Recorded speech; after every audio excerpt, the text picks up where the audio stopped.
सवेरे सवेरे यारों से मिलने बन ठन के निकले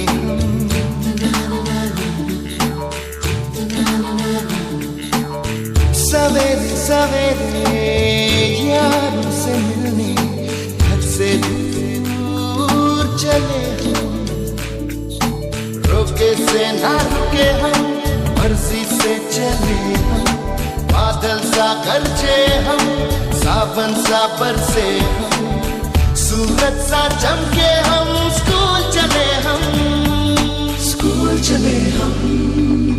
हो, हो, हो,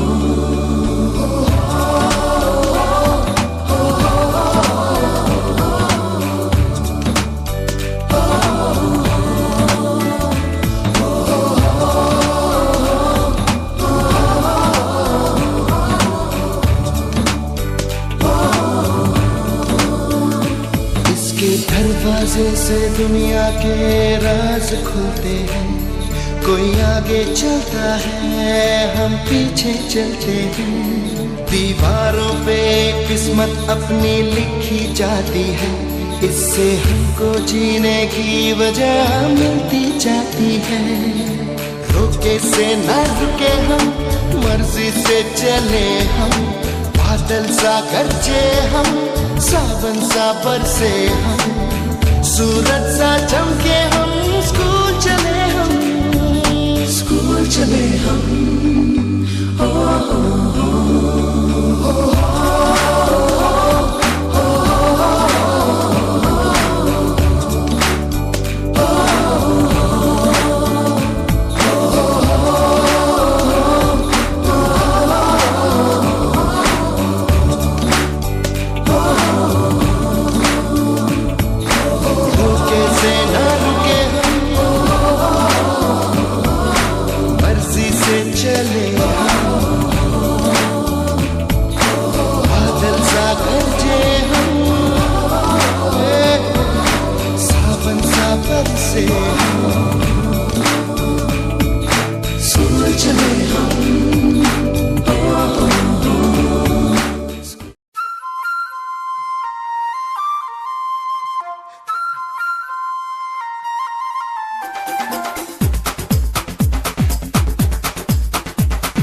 देखो देखो क्या वो पेड़ તથા મારા વાલા વિદ્યાર્થીઓ ભાઈઓ બહેનો, આજે મને એક એવા વિષય પર બોલવાની તક મળી છે જે માત્ર આપણા જીવન સાથે જ નહીં પરંતુ સમગ્ર માનવ જાતિના અસ્તિત્વ અને વિકાસ સાથે જોડાયેલ છે.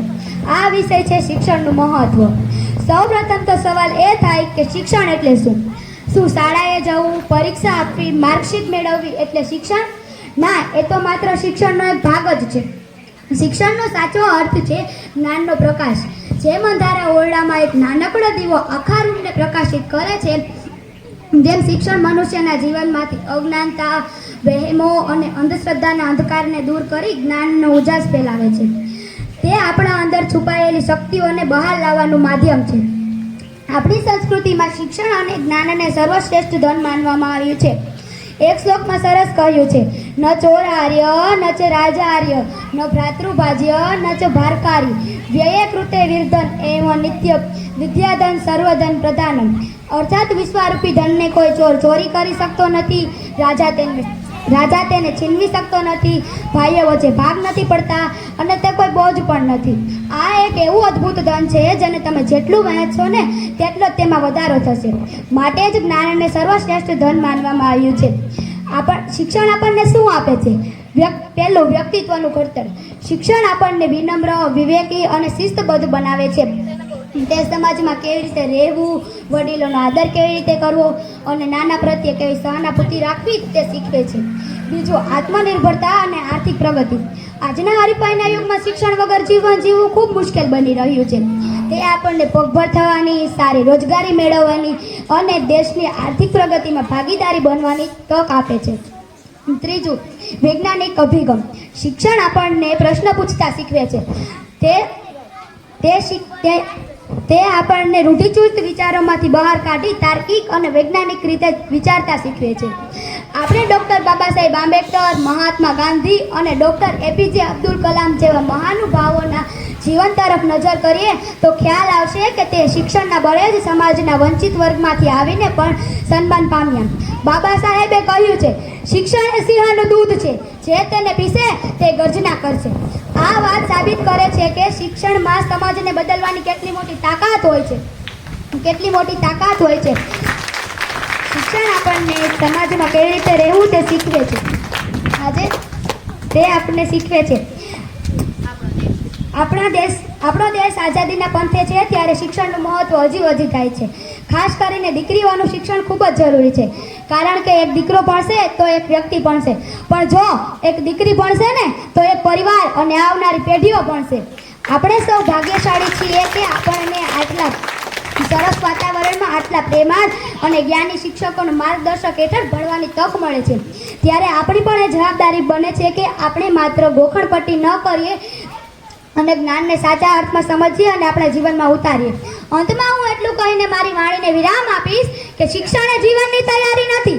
શિક્ષણ એ જીવનની તૈયારી નથી, પરંતુ શિક્ષણ પોતે જ જીવન છે. આપ સૌએ મને ખૂબ ધ્યાનપૂર્વક સાંભળી એ બદલ આપ સૌનો હૃદયપૂર્વક આભાર. અસ્તુ. જય હિન્દ. જય ભારત.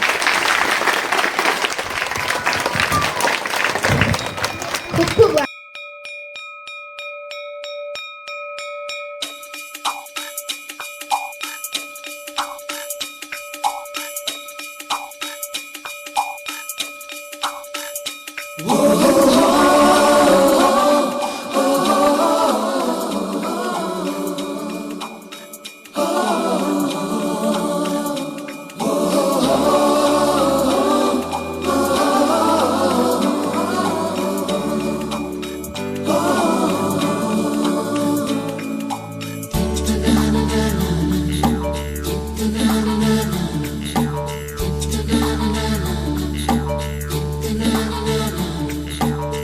सवेरे सवेरे यारों से मिलने ठन ठन के निकले ગ્રામજનો તરફથી આશરે 8 થી 10,000 જેટલો રોકડ ફાળો પ્રાપ્ત થાય છે. આ માટે શાળા પરિવાર ગ્રામજનોનું કાયમી ઋણી રહેશે. તેમજ સમયાંતરે શાળાના બાળકોને ગ્રામજનો તરફથી તિથિ ભોજન, ફળો આપવા, નાસ્તો કરાવવો, આઈસ્ક્રીમ આપવું એ તો ચાલુ જ હોય છે.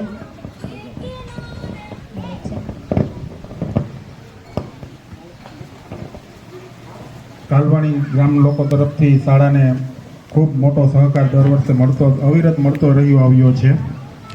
આજે આપણે પ્રવેશ ઉત્સવ પ્રસંગે આજે આંગણવાડીના બાળકો અને બાલવાટિકાના બાળકો એને જે દફતર સાથે અંદર ઘણી બધી વસ્તુ છે, આખી કીટ એ ગામના રાજુભાઈ ખાનપરા કેશોદ, જેનું રમેશ બુક સ્ટોર છે, તેના તરફથી દરેક બાળકોને આ વર્ષોથી પરંપરા ચાલી આવે છે. દર વર્ષે રાજુભાઈ ખાનપરા તરફથી દરેક બાળકોને આ એક શૈક્ષણિક કીટ આપવામાં આવે છે. વર્ષ દરમિયાન પણ રાજુભાઈ શાળાને રમતગમતની કીટ એવું ઘણું બધું આપતા રહ્યા હોય છે. આ વર્ષે લગભગ 15,000 રૂપિયાનો માલ શાળાને એ દર વર્ષે ભેટ દાન સ્વરૂપે આપે છે. એ સિવાય આજે સોશિયલ મીડિયાનો જમાનો છે ત્યારે જાહેરમાં મને કહેતા આનંદ થાય કે એક દુબઈ સ્થિત અલ્પેશભાઈ નડિયાપરા છે, જે તેમને કાલવાણી ક્યાં આવ્યું ને ગુજરાતમાં એ પણ ખબર નથી, છતાં સોશિયલ મીડિયાના માધ્યમથી આપણી શાળાના જે વિડીયો, આપણા શાળા દ્વારા થતી જે પ્રવૃત્તિઓ નિહાળી અને એટલા ઇમ્પ્રેસ થયા કે આજથી લગભગ 4 વર્ષથી એ શાળાના નિયમિત દાતા છે. અત્યાર સુધીમાં એને જે દાન આપ્યું એમાં ઉપર છેલ્લું ગણાવું તો આ વર્ષે નવરાત્રિ પ્રસંગે શાળાની દરેક બાળકીઓને ચાંદીની ઝાંઝરી આપી.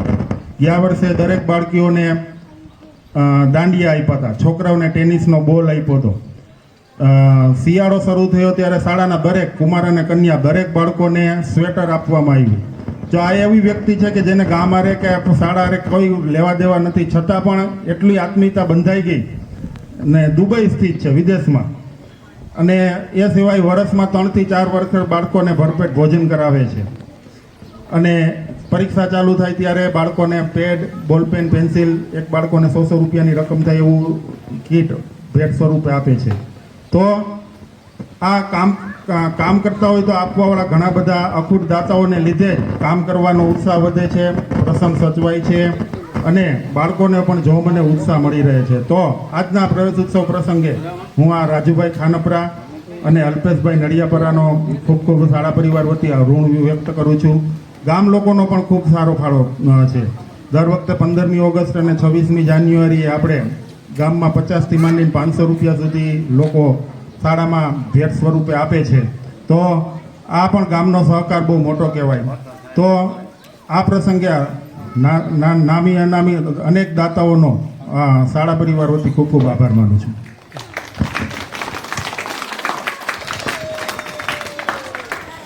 આજે આપણા અહોભાગ્ય આપણે કાલવાણી ગામે શાળા પ્રવેશ ઉત્સવમાં એકત્રિત થયા છે ત્યારે મંચસ્થ મહેમાનો, વાલી મિત્રો, શિક્ષકગણ તથા વિદ્યાર્થી ભાઈઓ, આજે મારે જે શિક્ષણ વિશે કહેવું છે એ તો આરુચિબેને બધું કહી જ દીધેલું છે. એણે ખૂબ સરસ વાત કરી કે શિક્ષણનું શું જીવનમાં મહત્ત્વ છે. અને આજે જે વિદ્યાર્થીઓ હાજર થયા છે, અહીંયા પ્રવેશ મેળવો છે, એમનો હું શાળામાં આવકારું છું. અને વાલીઓને મારે આજની આ જે 5 સ્કૂલોની મેં વિઝિટ કરી કાલે અને આજે, એમાં મને આ સંખ્યા, બહેનોની સંખ્યા જોતાં ખૂબ આનંદ થાય છે કે કાલવાણી ગામમાં બહેનો ખૂબ જ શિક્ષણ પ્રત્યે જાગૃત હોય એવું લાગે છે કે આટલી સંખ્યા મેં કોઈ જગ્યાએ નથી જોઈ કે વાલીઓ એટલા બહેનો મોટી સંખ્યામાં અહીં હાજર રહ્યા છે. એટલે એ જોતાં એમ લાગે છે કે સ્કૂલનું શિક્ષણ બહુ સારું છે. અને બહેનોને મારે વિનંતી કરવાની છે કે તમારા વાલીઓ ટાઈમસર સ્કૂલે આવે, એનો એક પણ દિવસ સ્કૂલે આવ્યા બાળકોને રજા હોય એ દિવસે જ ગોઠવવું, જેથી કરીને તેના શિક્ષણમાં કોઈ ખામી ન રહે. અને વાલીઓ અને શિક્ષકો બંને સાથે મળી અને જો બાળકની ભવિષ્ય વિશે વિચારશે તો જ બાળકનું ઘડતર થશે અને આગળ વધશે. કેમ કે આ આપણા દેશ માટે, દેશનું ભવિષ્ય છે. તો વાલીઓ અને શિક્ષકો સંકલનથી કામ કરે, બાળકો વિશે વિચારે. બસ એ જ મારી. ટ્રાફિક નિયમોનું પાલન કરીશ. હું હંમેશા ઝીબ્રા જે રસ્તો પાર કરીશ. બાઇક કે સ્કૂટર પર બેસીશ ત્યારે હેલ્મેટ પહેરી